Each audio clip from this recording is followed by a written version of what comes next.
2 hours before the game began. And for most, getting there early meant not having to sit through any type of snarl-ups, except those caused by a bit more of rush hour traffic. We parked in the church parking lot. That's what we did. We planned to come early, and we had no trouble finding on-the-street parking. Came right in. We couldn't believe it was so easy. By an hour before the game, traffic did begin to pick up, but it resembled something more of a bus convention. Shuttle buses and hundreds of chartered buses filled the streets around the dome. For most, it was not only the most convenient form of transportation, but the surest way to get dropped off near the dome gates. And those who had to keep the traffic moving had their hands full, but expected it to be worse. I think it's going to get worse. It's still an hour before the game. No, I don't think so. I think it's going to just continue on the way it is. We're going to get by. So the rumors of one of the city's worst traffic jams never happened, and everyone is thankful that it didn't. Carolyn Brookter, Channel 5 Eyewitness News. Of course, once the excitement of being inside this huge dome finally died down tonight, the fans focused on the action between the Minnesota Twins and the Seattle Mariners. After all, that's who they really came to see here tonight. The game is still going on. It's the bottom of the ninth, and right now, the Mariners are leading the Twins by a score of 11-7. Bob Bruce, of course, will have all the highlights a little bit later of the sports, so until then, back to you, Cindy, for the balance of the day's news. And we'll give you a little hint of what that's about. St. Paul firefighters are under investigation for doing more than just dousing flames. We'll tell you about that story coming up on Eyewitness News. And after that, we'll tell you about a man who threatened to commit suicide last year, says his life is just as hopeless tonight. Those stories coming up.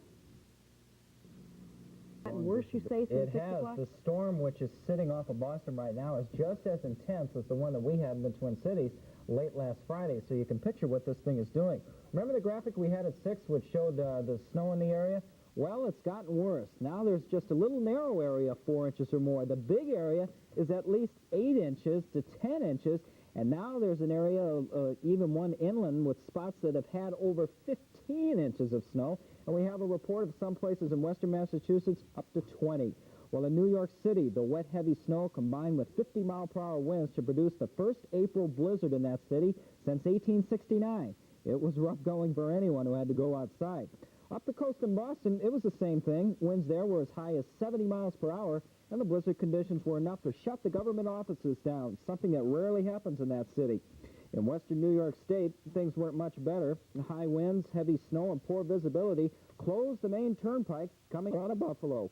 The remnants of the storm were still trying to hang on in Cleveland this morning, and it really came as quite a surprise to many residents who thought that winter was over.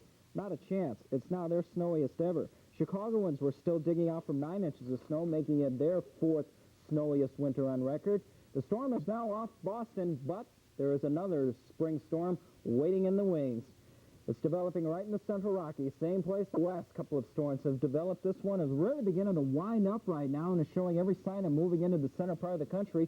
Snow has broken out all through the Intermountain region with still a little rain hanging on in the southwest, but the temperatures are still quite mild. But that storm cannot move into the center part of the country until a large area of high pressure moves out.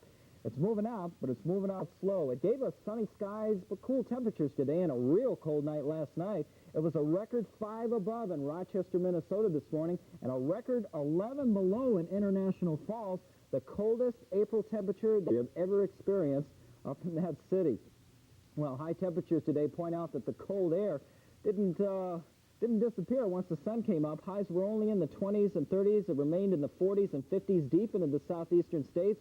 Only Florida has temperatures approaching anything which is normal for this time of the year. In our almanac, the high today was only 33, 17 degrees below average. The overnight low close to the record at 15. No rain or snow for today. Right now we're mostly clear and 24 with a dew point of 15. That's giving us a humidity of 68%. Light southwest breezes, and the pressure's rising a little bit at 30.29 inches. Here's a satellite loop for tonight, and as we roll this along for the last 8 hours, cloudiness has taken over now the western two-thirds of the country with some high clouds now beginning to spill into Minnesota. And as this storm begins tracking out of the east, snow is going to develop in the midsection of the country. And as a result, we have heavy snow watches out for the southern one-third of Minnesota, including the Twin Cities for tomorrow night, and same thing for Iowa for tomorrow night, and tomorrow night and Thursday for the southern half of Wisconsin, and also for the northern half of Illinois. Well, that's assuming one thing, that the storm continues or even grows at its present intensity and moves into somewhere around eastern Missouri by this time tomorrow night or into early Thursday. If it does that, we'll have an increase in clouds here in the Twin Cities with snow developing by afternoon. If the storm moves a little bit further to the south or weakens, we'll have less snow. If it moves a little bit further to the north and strengthens, we'll have a little more snow. That's why it's a heavy snow watch. Here are the KSTP forecast details for tonight. It'll be partly cloudy and on the cold side again with lows of 12 to 19. For tomorrow, increasing cloudiness, a good chance of snow developing during the afternoon. Highs tomorrow 32 to 38. Tomorrow night, there's that heavy snow watch, cloudy with snow likely, lows of 26 to 32. Thursday, snow likely in the morning but ending in the afternoon, highs of 30 to 36. Chance of measurable snow goes to 50% tomorrow afternoon, 70% tomorrow night, and for Thursday morning. The outlook for the weekend, partly cloudy and cool for Friday and Saturday. A chance of rain, hopefully, Sunday. I can't believe we're talking about this and it's April 6th. Yeah, well, maybe by June 15th we'll get this out of here. We should be talking about baseball, Yes. which just coincidentally we will be talking about in sports.